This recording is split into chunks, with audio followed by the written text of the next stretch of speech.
வணக்கம் நண்பர்களே. We the leaders இயக்கத்துடைய தலைவர் அண்ணாமலை மிக முக்கியமான பிரச்சனைக்கு குரல் கொடுத்திருக்காரு. என்ன பிரச்சனை தெரியுமா? தமிழ்நாடு முழுவதும் இருக்கக்கூடிய அரசு கலை மற்றும் அறிவியல் கல்லூரிகளில் காலியாக இருக்கக்கூடிய உதவி பேராசிரியர்களை நிரப்பக்கூடிய தேர்வு, ஆர்ட்ஸ் அண்ட் சயின்ஸ் காலேஜஸில் அசிஸ்டன்ட் ப்ரொஃபஸரை ரெக்ரூட் பண்ணக்கூடிய தேர்வை டிஆர்பி கடந்த வருடம் டிசம்பர் மாதம் நடத்தியிருக்காங்க. மொத்த வேக்கன்சி 2708. இந்த தேர்வை 42,000 பேர் அட்டென்ட் பண்ணியிருக்காங்க. மொத்தம் 48 சப்ஜெக்ட்ஸ்க்கு தேர்வு நடந்திருக்கு. இந்த தேர்வுடைய ரிசல்ட்டு 25/6/2026 வெளியிடப்பட்டிருக்கு. தேர்வு நடந்தது 2025 டிசம்பர் மாதம், ரிசல்ட் வந்தது 2026 ஜூன் மாதம். இந்த எக்ஸாம் ரிசல்ட்டில் தான் பல குளறுபடிகள் நடந்திருக்கு. முதல்ல இந்த எக்ஸாம் பேட்டர்னை நம்ம தெரிஞ்சுக்கணும். 2 பேப்பர். பேப்பர் 1 150 மார்க்குக்கு, பேப்பர் 2 50 மார்க்குக்கு. இந்த பேப்பர் 1 150 மார்க் அப்படிங்கிறது நம்ம டிக் பண்ணுறது. 3 ஆப்ஷன் கொடுப்பாங்க. கேட்ட கேள்விக்கு சரியான விடை எது அப்படின்னு சொல்லிட்டு ஓஎம்ஆர் ஷீட்டில் ஷேட் பண்ணுவோம்ல, அது பேப்பர் 1. பேப்பர் 2 50 மார்க்குக்கு எஸ்ஏ ரைட்டிங். இதுதான் இந்த தேர்வுடைய பேட்டர்ன். இப்போது பிரச்சனை என்னன்னா, இந்த 150 மார்க்குக்கான பேப்பர் 1 இருக்குல்ல, அதிலெல்லாம் அதிக மதிப்பெண் எடுத்தவங்க எஸ்ஏ ரைட்டிங்கில் மிக குறைவான மதிப்பெண் எடுத்திருக்காங்க. எஸ்ஏ ரைட்டிங்கில் அதிக மதிப்பெண் எடுத்தவங்க இந்த 150 மார்க்குக்கான பேப்பர் 1ல் ரொம்ப கம்மியான மதிப்பெண் எடுத்திருக்காங்க. இது சந்தேகத்தை எழுப்புது அப்படின்னு அண்ணாமலை கேள்வி எழுப்பியிருக்காரு. உதாரணத்துக்கு, தமிழ் டிபார்ட்மெண்ட்டில் பேப்பர் 1ல் 150 மார்க்கில் 111 மார்க் எடுத்திருக்காரு. ஃபர்ஸ்ட் பிளேஸ் எடுத்திருக்காரு ஒருத்தர், 150க்கு 111. அவர் எஸ்ஏ ரைட்டிங்கில் 0 மதிப்பெண் அவருக்கு கொடுக்கப்பட்டிருக்கு. இந்த தேர்வு எழுதின 42,000 பேர் யூஜி படித்தவங்க கிடையாது, பிஜி படித்தவங்க, முதுநிலை படித்தவங்க. அவங்க 0 மதிப்பெண் வாங்குற மாதிரியா எஸ்ஏ எழுதுவாங்க? இது ஒரு பெரிய டவுட்டை உருவாக்குது. ஃபர்ஸ்ட் பிளேஸ் வாங்கினவர் எப்படி எஸ்ஏ ரைட்டிங்கில் 0 வாங்க முடியும்? இது தமிழ் டிபார்ட்மெண்ட். கம்ப்யூட்டர் சயின்ஸில் பேப்பர் 1ல் 150 மார்க்குக்கு 107 மதிப்பெண் வாங்கியிருக்காரு ஒருத்தர். அவர் எஸ்ஏ ரைட்டிங்கில் 50க்கு 1 மதிப்பெண் அவருக்கு கொடுக்கப்பட்டிருக்கு. இதுவே ஃபிசிக்ஸை பார்த்தீங்கன்னா, ஃபிசிக்ஸ் டிபார்ட்மெண்ட்டில் சப்ஜெக்டில் 150க்கு 54 மதிப்பெண் எடுத்தவர் எஸ்ஏ ரைட்டிங்கில் 50க்கு 49 மதிப்பெண் வாங்கியிருக்காரு. அப்போது பேப்பர் 1ல் டாப் மதிப்பெண் வாங்கினவங்களாம் எஸ்ஏ ரைட்டிங்கில் ரொம்ப கம்மியான மதிப்பெண் கொடுக்கப்பட்டிருக்கு.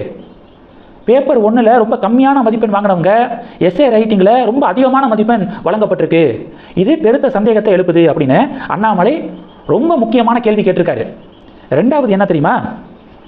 இந்த எஸ்ஏ ரைட்டிங்கில் வழங்கப்பட்ட மதிப்பெண்ணில் 8.25, 24.75 அப்படின்னு தசம எண்ணிலான மதிப்பெண்கள் வழங்கப்பட்டிருக்கு. எப்படி தசம எண்ணிலான மதிப்பெண் வழங்கப்பட்டுச்சு? அப்போது இந்த எஸ்ஏ ரைட்டிங் திருத்தினதில் ஒரு பெரிய குளறுபடி, ஒரு முறைகேடு நடந்த மாதிரி தெரியுது அப்படின்னு அண்ணாமலை குறிப்பிட்டிருக்காரு. அதனால அண்ணாமலை இப்போ என்ன டிமாண்ட் பண்ணியிருக்காருன்னா, 2 கவர்மெண்ட்டும் இன்வால்வ் ஆகுறாங்க. இதில் டிஎம்கே ஆட்சியில் இருந்தபோது இந்த தேர்வு நடந்திருக்கு, டிவிகே ஆட்சிக்கு வந்ததுக்கப்புறம் இந்த எக்ஸாம் ரிசல்ட் வெளியிடப்பட்டிருக்கு. அதனால 2 கவர்மெண்ட்டும் இதில் இன்வால்வ் ஆகுறாங்க. இதை நம்ம நோட் பண்ணிக்கணும்.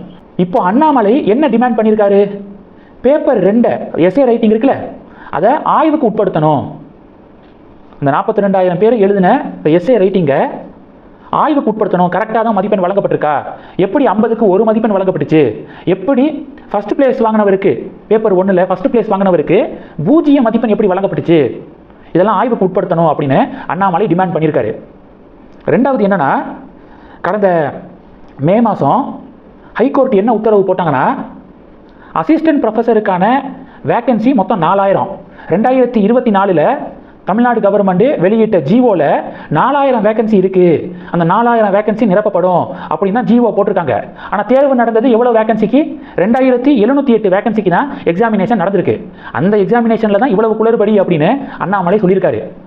இந்த சூழலில் கடந்த மே மாதம் 4,000 வேக்கன்சியையும் அடுத்த 6 மாதத்துக்குள்ளே ஃபில் பண்ணணும் அப்படின்னு ஹைகோர்ட்டு உத்தரவு போட்டிருக்கு.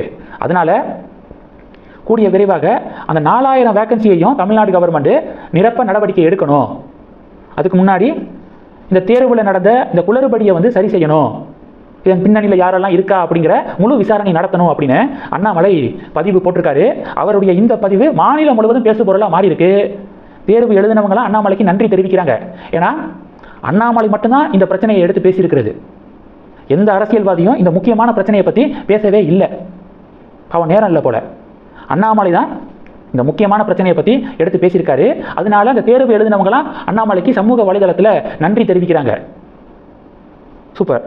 இந்த செய்திகளை பற்றி உங்களுடைய பார்வைகளை மறக்காமல் கமெண்ட் பண்ணுங்க. ரமணா படத்தில் நேஷனல் காலேஜ் ஸ்டூடெண்ட்ஸு ஒவ்வொரு டிபார்ட்மெண்ட்டில் உட்காந்துக்கிட்டு விஜயகாந்துக்கு வந்து நியூஸ் கொடுப்பாங்க. டிபார்ட்மெண்ட்டில் என்னென்ன பிரச்சனை இருக்குது அப்படின்னு சொல்லிட்டு இன்ஃபர்மேஷனாக பாஸ் பண்ணுவாங்க. அது மாதிரி அண்ணாமலை இருக்கார் போல. எல்லா டிபார்ட்மெண்ட்லையும் என்னென்ன பிரச்சனை நடக்குது அப்படிங்கிறது இவருக்கு ஃபிங்கர் டிப்பில் தெரியுது. சூப்பர். இந்த செய்திகளை பற்றி உங்களுடைய பார்வைகளை கமெண்ட் பண்ணுங்கள். தொடர்ந்து கனெக்டில் இருங்க. அடுத்தடுத்து நிறையா பதிவுகளை பார்க்க போகிறோம். நன்றி. ஜெய் ஹிந்த்.